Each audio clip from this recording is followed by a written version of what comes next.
Advocate Mahere, can you tell us how far has your party gone in pushing for electoral reforms? Thank you. As President Nelson Chamisa, our Champion-in-Chief, said at the start of the year, the electoral reform agenda is a top priority for the CCC.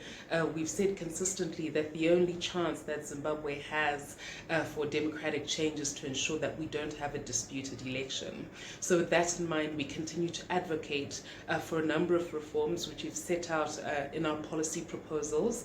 We have been continuously engaging ZEC.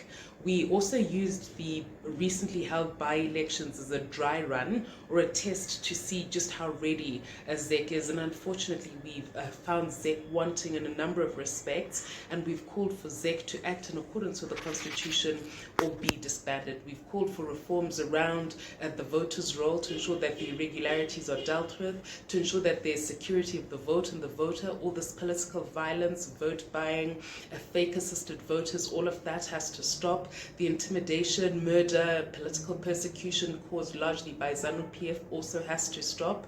We've called for transparency around the procurement of polling material, including ballot papers and the ink. We've also asked for there to be transparency around the recruitment of presiding officers and polling officials that work for ZEC on election day. We've also called for a credible results management system so that we've got real-time, announcement of results, and we've also asked that ZEC ensure that they comply with the law in as far as displaying the voters' roll with pictures outside polling stations, and also ensuring that those results are polling station based and then collated to come up with the ward, constituency, and their national result.